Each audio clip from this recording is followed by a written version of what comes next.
Okay, so I hear that some presentations earlier. I feel like what I'm going to say has some connections to many of you said or something like this, but I want to do something. I don't know all of you, but I have got the feeling that, let's say half of you knows physics, quantum mechanics, and so on. Half of you is data scientists, machine learning, and half of you know both. Okay, so I would try to step back. And step back means what I mean by step back is I want to talk about quantum mechanics, the root of quantum mechanics. I'll step back, so be for the physicists, it'll be just refreshing, and hopefully I'll use that to get somewhere. So how it works? Well, first to mention something, I'm from computer vision, as I see me. In computer vision, we do sometimes we formulate things as optimization. If I want to find a circle with some information, some noise, I may define the formula for the circle. I may do parameter estimation for the center and for the radius, some of the data that are shown to be Gaussian noise. And we estimate parameters, and sometimes we solve these problems with optimization. It's a common trending. I have to learn how to use this. And then other problems is, finding multiple ellipses, the formed circles, circles, one overlap over the other, they're deformed. Here, there's somehow in clutter. And so those are basic optimization problems that appear in computer vision. Uh, Extending to machine learning and to computer vision connections, the clustering, many of you have seen many talks with this formula. And so this is trying to find clusters, the mixture of Gaussians, and you want to find the center of the Gaussians, the variance, the proportions, how many points. And for algorithm is the EM. Is you choose to find all the parameters, and people find parameters. You give data, and you find parameters, and works as well as it does. And then, as a curiosity, there is also this is more to my heart of curiosity. There are variational problems too. So the Elastica is one of the nice ones that appear in computer vision. The Elastica is to find curves that minimize the curvature all over and the length. And it's an old, beautiful problem. And in computer vision slash math, Mumford introduced the statistical framework for that. And it has an equation out of it, the equation for the density of the probability. And it has been studied, has been applied in computer vision, in painting, some problems, but it's a specific one. I just brought it up because it's a variational problem. On continuous is an interesting problem itself. I think there was a solution a few years ago uh, that seems to be interesting. Okay, so I just mentioned there's optimization in computer vision. That's really what I meant to say. There's plenty of problems.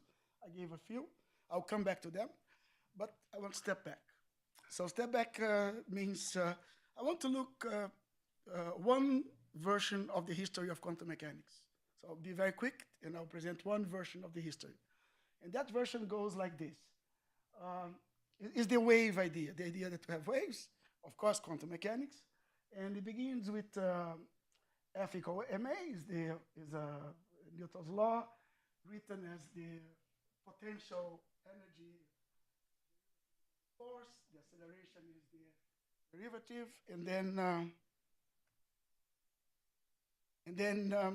there was the whole Rococo movement in physics to do Lagrangian formulation, and you have the kinetic energy minus potential, and you create the action.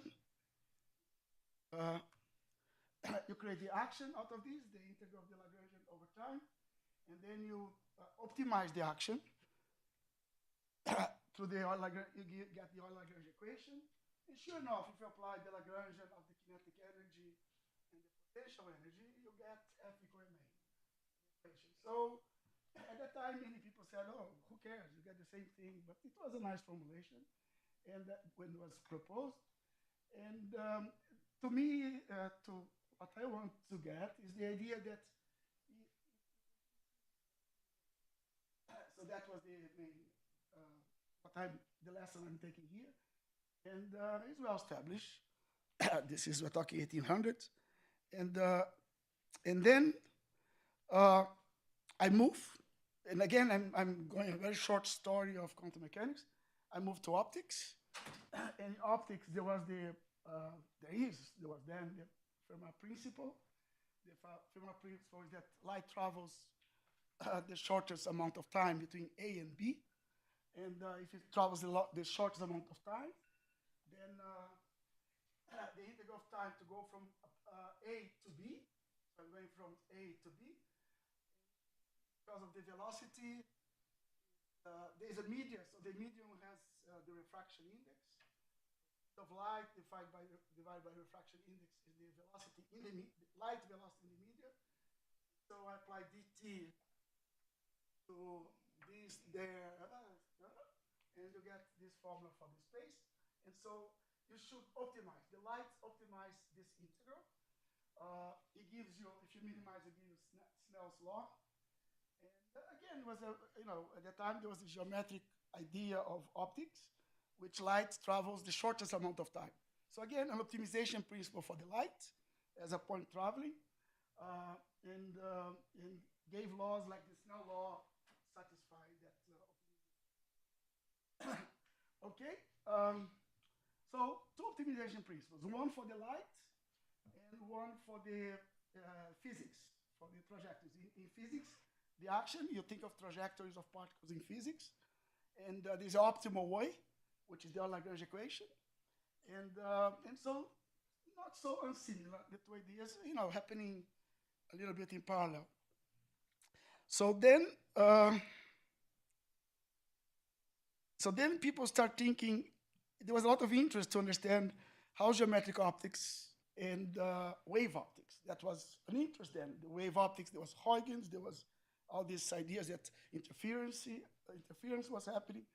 And there was geometric optics with the Fermat principle. And one wonders, what's the connection between them? This is sort of pre-quantum mechanics, And I don't know the times. I think before. And then there was this wave optics. And the wave optics was the following idea. Wave optics means how to go from geometric optics, from Fermat principle, to waves. That was the question asked. And the answer was, one answer was, you put as a phase the criteria.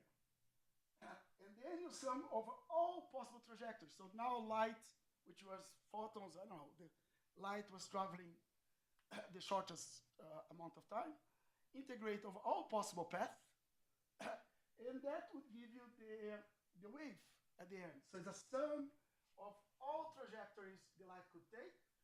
The sum where the optimization criteria is put as a phase. You sum everything as a phase, and you'd get the wave optics.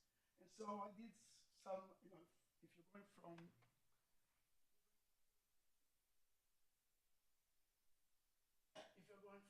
A mirror, and you're and you're going here, you try all trajectories that land on the mirror. It is optimal way is like this as well, and so on. You sum of all of them, and you'll get the wave equation, which was this one. Parallel to this, there was Maxwell's equation. If you solve the Maxwell's equation with removing B on free field, you get an equation for the wave, which is the electromagnetic field. And for stationary solutions, you get things that's similar to this.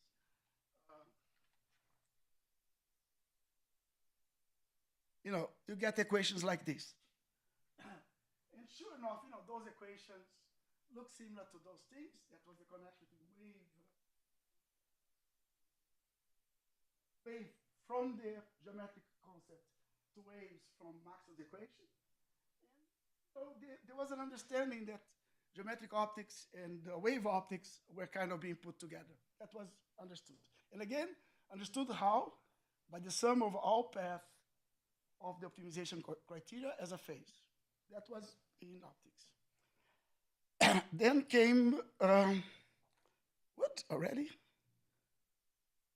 Something is not right.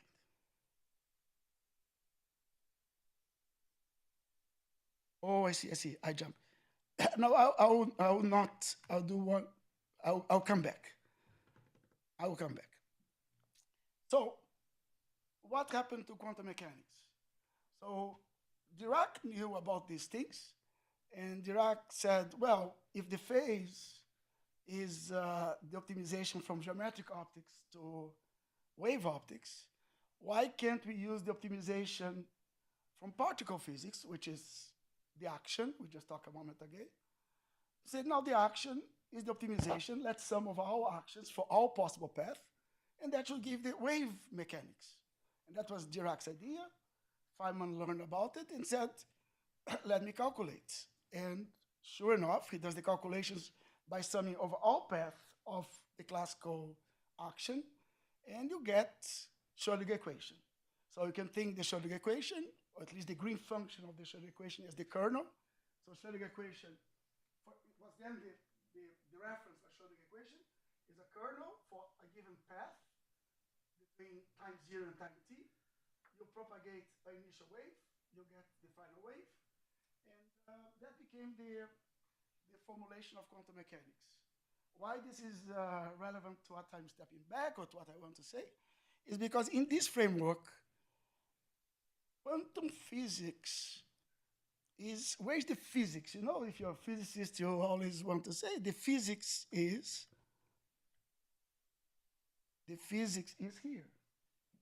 only place where there's a physics. It comes from physics, you model, like I heard here a few talks, Coulomb potential, other potentials. And then there's kinetic energy. This is physics. But once you have physics, you get quantum mechanics without any new physics by simply summing things. Just like you get optics by thinking the light travels shortest time. So in some sense, and something I'm going to pick with physicists, and I'm being careful, is that I don't think quantum mechanics has new physics. I think it's just, and just, I don't mean just, it's a statistical framework that's not the one that Boltzmann set up. And what I mean is, I give an optimization criteria, this one, and I mentioned to you before, in other fields, we have other optimization criteria. We are not physicists. We have other things that we want to optimize. And if I want to go from particles, points, data points, to waves, I have a prescription. And the quantum mechanics is, we all know, is not quite Boltzmann statistics, but it's a statistics. At the end, you're going to get, I heard a talk earlier here talking about Born rule, which is the magnitude square of the wave function is density probability. And so you can speak about probabilities in some sense. And, but I get them from any optimization criteria. I don't have to do physics, I think. So that's my starting point. Uh, I did the following work. I'm going to mention something practical. I look at this problem of circles in clutter. I look at something that comes now, I step out of physics, and a method that I think is very basic to computer vision and very interesting is half transform, is a voting scheme. you, you define every data point detected. For instance, I run a Moller wavelet of a few people here. I detect the response. I vote for every perpendicular line to the response. I vote one. And then I place votes, and I'm voting for the center of the circle. So I detect all the tangents. Of course, there'll be many mistakes. I vote for all the points perpendicular line as a potential center for my circles that I'm looking at. I do the vote, and as I do the vote, I get a space of votes, and I look for the magnitude square of those votes, or for the magnitude of the votes, and the one who has votes are my centers. And that's a very classical technique of optimization in computer vision, and it's particularly interesting to me meaning for what I'm trying to say, because it's all independent. Every point is independent. They all vote for one space. There's no pairwise. There's nothing long-range interactions in the language of physics. It's all pointwise. Every point you detect, vote for the parameter space. You accumulate votes, and you'll see which places have good votes, which parameters, which are the centers of the circle, if I'm voting for centers, get good votes. And I thought, okay, so with my language, I'm going to jump from computer vision to wave vision. I'm going to do my votes, which are 1. I'll make my votes still to be magnitude 1, but now I'm going to put a wave there. So that the further away it goes, there's some vibration K, sum over all of that. And it says, oh, I'm going to sum my votes at every point no longer be 1 as half transform proposed. You vote 1 for every point. I will vote with a phase. And now I want to see what do I get out of this. Does this help me? Doesn't help me. So far, I made a connection between quantum mechanics, optimal path, geometric optics, optimal time length. I didn't get too much what do we get out of this. Meaning, we all know quantum mechanics is very important to explain nature. There's no question. But the question for me, who are at this moment not that interested on the physics per se, but on optimization, what do I get out of this? It's very nice. I'm doing quantum something, I'm doing quantum. Nice. But what do I get out of it? And I want to get to that point now. So I said, oh, I'll vote this way, and let me see what I get. And so I, with the students here, we look at different ways to vote. I can vote based on the magnitude of the wavelet, so how much edge there is where I get, the magnitude of the wavelet, or I just vote 1. And on the quantum side, I can vote with the magnitude of the wavelet plus a phase, times a phase, sum of all points, or I can just do the phase. And I'll do some comparisons, and I study this problem here. This is 2 synthetic examples, as I said before, with more noise. And then we have to be kind of data scientists sometimes, we have to be real. So we lose, this is mouse data, embryos mouse data for reproduction. So this is embryos, and they overlap. And there's a lot of interest in detecting how many, where they are, and so on. This is the result. Well, I have to see. I don't want to make a mistake. Who is who here? Yes. So this is the votes with magnitude, the half transform, and you can see it does so well. This is the votes without the magnitude of the wavelets, not so well. This is the Born rule, which is the wave, which I summed it with e to the ikx, and then I take magnitude squared to get probability. Probabilities, which is always the best one. Without the vote, without the real part, I get this thing. So it works, maybe not surprisingly, but it is better than just doing the vote, the classical votes. So I have to manage time because I want to get to the question, to some discussion. Okay, so on the path, let me make a technical remark because I open question. I want to say the progress I think I made, but I also want to pose some questions that making me think. So the question, just to say right away, is one question: is when you look at the Feynman path integral and the sum of all paths, and Feynman, the calculations for the Schrödinger equation for the free particle are very easy, standard Gaussian integrals and so on.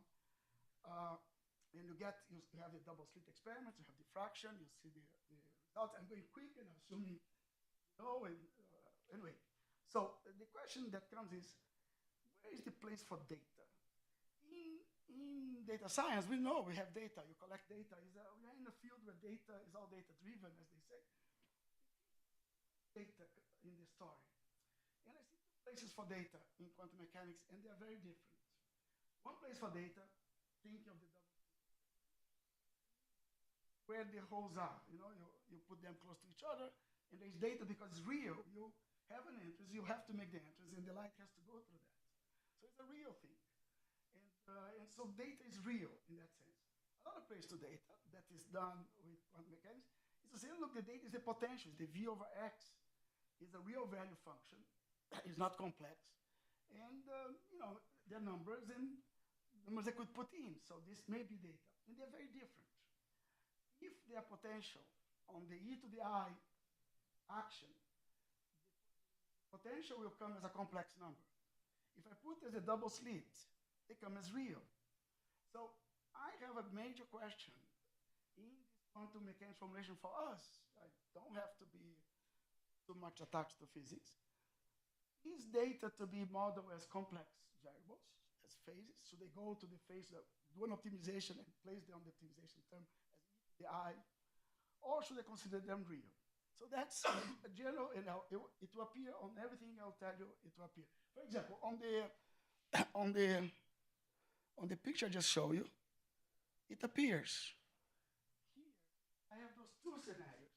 This is all complex. Data is all complex. Here I have a magnitude of the wave that multiplying, and it's real. It's very different. I want to remind you. One thing is to think I just vote this, magnitude 1, or I can think I multiply by the magnitude of the wavelet response, which is this, which is real. It's a very different way to introduce data. And of course, it makes a difference. And I don't think this is something that in physics, for some reason, it's not it doesn't appear, it's not thought through, is my opinion, in the quantum mechanics. So for example, I'll say, in the Feynman path integral, going back, when you have to do the calculations, the initial condition is critical. The particle has to be localized. Localized means real. I need a real initial value functions. If I just go with complex, everything is complex, the kernel is complex, everything is complex. It's always a constant. The probability to be 1 everywhere. One can argue if it's all complex, you're not in Hilbert space, it's just plane waves. But regardless of the technicalities, at the end of the day, to do physics, you need initial, what we call localized functions, which means real. Real parts have to be important there.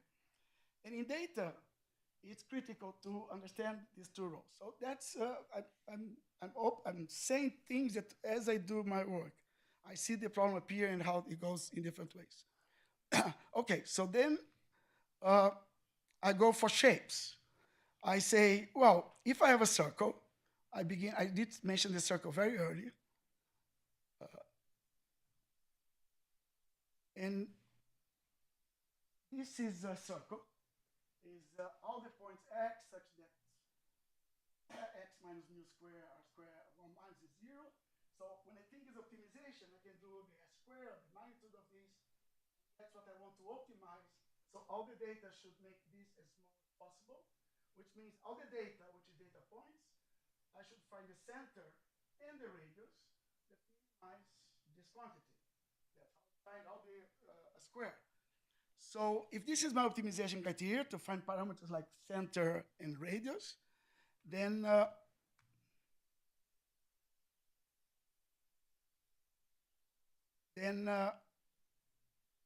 as I do the path integral formulation, I sum of all the paths with something, different than in case of Feynman, I don't need to slice, I just compute the action. If I assume the initial, so my criteria of optimization is points at time 0, I can think that I have my points at time 0 minus the center. There's always a constant that you have divided to get the periodicity, the oscillations there. In physics is the Planck, reduced Planck constant. If I assume my data is, my variable is located on the data with delta functions, a bunch of endpoints, I do the convolution, and I get something that's, again, a voting scheme. I have a voting scheme of all the points that vote for the center, and theta represents all the parameters, in this case the radius, sum of all of them, do the sum. I have a parameter to play, which is the part to be understood. And this gives me a wave, a wave for these points, and this wave can vote for centers, the same way as half transform and complex. So very similar to the idea of half transform, quantum mechanics. The waves come as superposition of things. The concept of superposition is very similar to votes in half space, except by being complex. That makes a difference. But you sum them, and of course you do magnitude square. I have, this is the time that I have. And so in 5 seconds, I'll say I get, because the magnitude square of a sum of waves we have interference, and that's the new phenomena that you have in quantum mechanics that you don't have in non-quantum mechanics. The waves that interfere, positive and negative, you get probabilities to cancel. You get interactions between different points to come out of the magnitude square.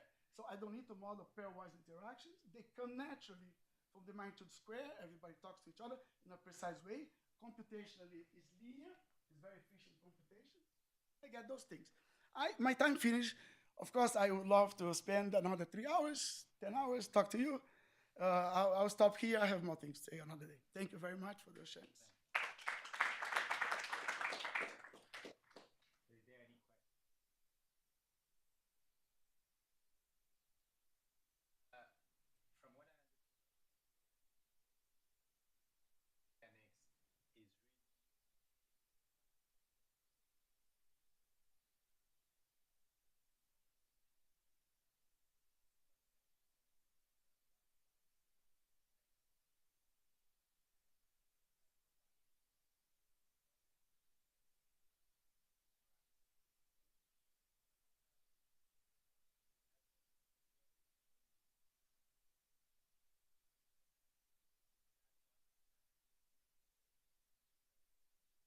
So, uh, If I understand what you are saying, that phase is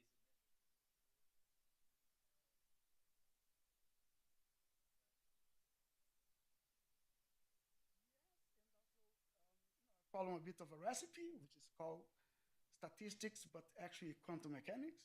And the recipe is that the optimization criteria comes as the phase. So there's an optimization criteria, and that's where all the work of wavelets and so on.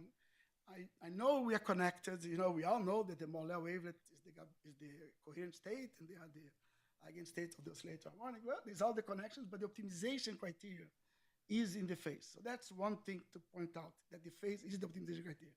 And the second is that entanglement is a very fashionable thing, very interesting thing. Some people think that the root of entanglement is interference. So below, because entanglement, the way it's formulated by von Neumann, is already, you have mixed states, you're already more complicated. Here we are in that language of information theory, in pure states, and there's only one particle for that matter. In this formulation, I can do more particles, but here's just one particle. And there's a lot of, in physics, the root of all those ideas is interference, more deep than entanglement. The entanglements follow from interference. Is how someone that studies physics, that is a fine way to go back to the roots of physics. So entanglement is sort of following from interference. So in that sense, yes, the fundamental concept is phase interference, with the optimization criteria as the phase. And then there's the real part that I open the discussion.